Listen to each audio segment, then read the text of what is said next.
Magandang umaga po. Ang susunod po nating tutorial ay tungkol naman sa paggawa ng multiple choice quiz na may kasamang scoring. Mas mabuti po kung napanood nyo muna yung tutorial natin sa paggawa ng multiple choice, saka nyo po panoorin ang video na to. Kasi po, ang gagamitin nating presentation dito ay yung presentation din na ginamit natin doon sa video tutorial natin sa paggawa ng multiple choice quiz. Kaya ina-advise ko po na panoorin nyo po muna yung multiple choice quiz bago po itong with scoring. Ang una po nating ginawa, recall lang po, sa ating presentation ay inalis po natin yung check sa mouse click at saka sa after para sa pag-advance ng slide. Ibig sabihin po nun, hindi na po tayo makakapag-advance next slide kapag na-aksidente po nating na-click yung ating slide. And then, prepare po natin yung mga questions para sa ating quiz. Yan. Dito po sa ginawa natin dati na multiple choice quiz, magpo-proceed lang po tayo, next slide, kapag tama po yung ating answer. Kaya kapag mali yung sagot mo, dito ka pa rin, hindi ka aalis. Kapag mali yung sagot mo, dito ka pa rin. Yan. Pero pag tama yung sagot mo, that is correct, magne-next ka na. Diba? Kapag mali, mag-stay. Kapag tama, next, magpo-proceed siya. Kung mapapansin ninyo, puro tamang sagot ang hinahanap. Kaya, hindi na po tayo nag-score. Hindi po tayo nag-score. Ngayon po, kahit mali yung sagot mo, magpo-proceed ka next slide, pero hindi madadagdagan ng score mo. So, paano natin gagawin yon? Punta tayo sa Developer tab, View Code. Heto yung code natin sa una nating tutorial na paggawa ng multiple choice quiz na walang pag-i-score. I-edit na lang po natin siya. Unang-una po natin gagawin, magde-declare po tayo ng variable na hahawak sa score.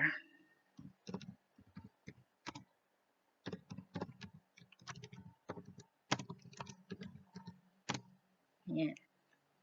Ang pangalan ng variable natin ay total score. No?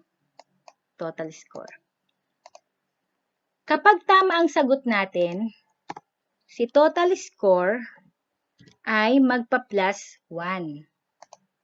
Siyempre, kapag mali, hindi na natin siya ilalagay kasi hindi siya magpa-plus 1. At kahit mali ang sagot niya, magpo-proceed na siya next slide. Yan. Dapat po, si total score, bago mag-umpisa yung counting, 0 siya. Kaya po dapat ay isiset natin siya sa 0. Saan natin siya isiset as 0? Bago po tayo pumunta dito sa slide 2, dapat si total score ay 0. So, kailan tayo pumupunta ng slide 2? Kapag clinic-click natin yung next. Therefore, kapag clinic natin yung next, kasama niyang isiset si total score sa 0. Paano natin gagawin yon? Balik tayo sa ating view code. Gagawa na naman tayo ng procedure para doon. Siguro yung procedure natin, tatawagin natin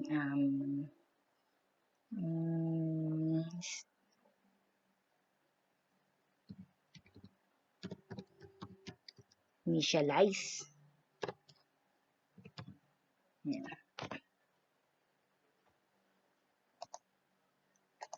So, dito, si total score ay isiset natin siya sa 0. Wala siyang laman.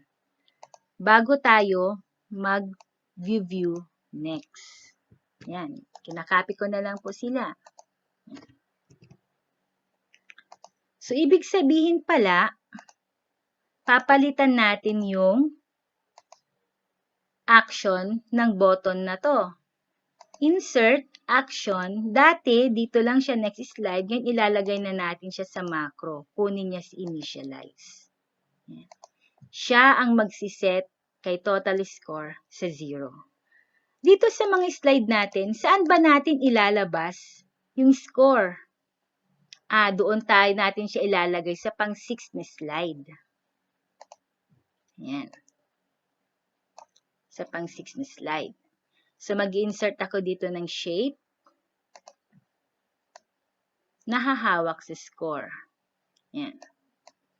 So, yung shape. At isang button na i-click para lumabas ang score. Dito madi-display yung score.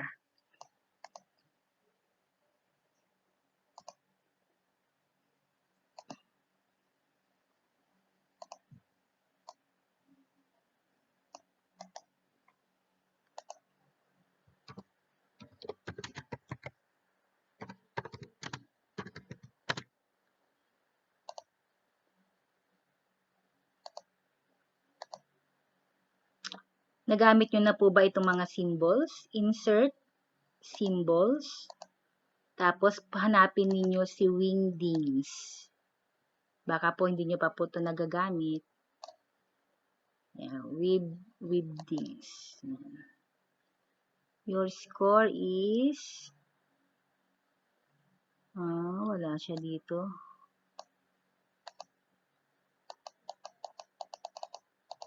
Wingdings.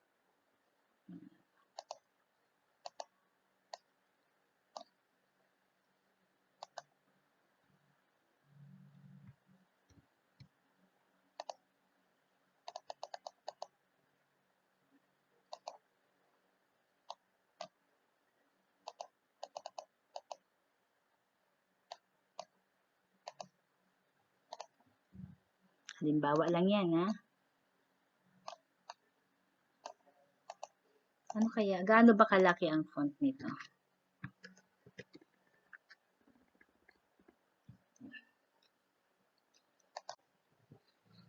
Itong object na to, ito ang hahawak ng score. Sa kanya i-display ang score. Bibigyan natin siya ng pangalan kasi mamaya tatawagin natin siya sa code. So, format, selection pane, ito po siya. Gagawin natin siyang message. Ayan po, message. Ito naman po yun.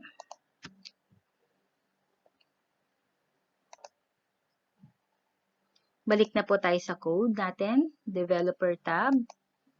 View code. Ayan po.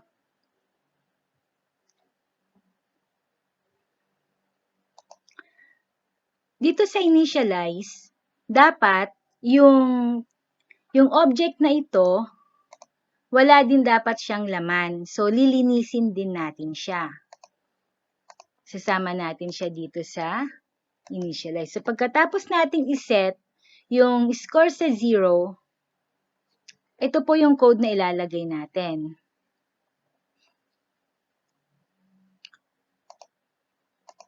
Pangilang slide siya? 1, 2, 3, 4, 5, 6. Pang-anim na slide siya.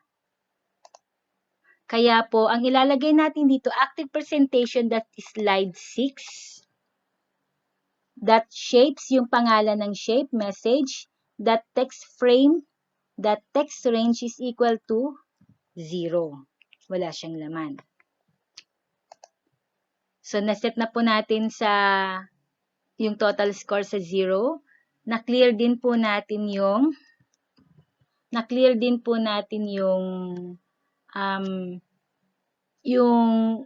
text ng ating object. Ito na, yan, wala siyang laman, na-clear din po natin siya. And then, paano natin i-view yung ating score? Gagawa na naman po tayo ng procedure para ma-view ang ating score. Yan.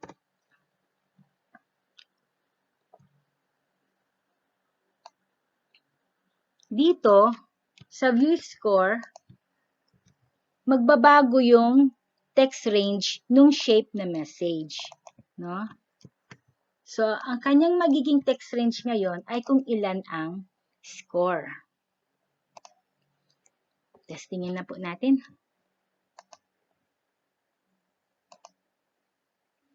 So, dito po, ang action niya ay initialize. Pagdating naman po dito, eto, kapag clinic siya, i-view niya ang score. Yan. Testing natin. Play. Yan. Next. Dito, pag clinic natin yung next, i-zero niya yung score, i-clear niya yung ating, yung object na hahawak ng ating score. Magdi-display ng ating score. Yan. Ano ang sagot? Tamang sagot, B. 1 point. That's correct. 2 points na tayo. That is correct. 3 points. That is correct. 4 points. Dapat ang lalabas yung score natin, 4. Tada! O, di ba? Ang galing-galing. Okay, magmamali naman tayo. O, yan na. May 4 yan. Play tayo. Next. Mali. That's incorrect. Nag-proceed siya sa number 2. So, that is correct. 1 point na tayo. Mahiwaga ang buhay ng tao. That is incorrect. 1. Pagkatapos, so meron lang tayong isang tamang sagot. So, dapat ang score natin ay 1. O, di ba? Ang galing-galing. Ayan po. Sana po may natutunan po tayo sa ating tutorial ngayon. Kung may katanungan po kayo, pwede nyo po akong i-PM. Alma de la Cruz Mindigurin po sa Facebook. Marami pong salamat.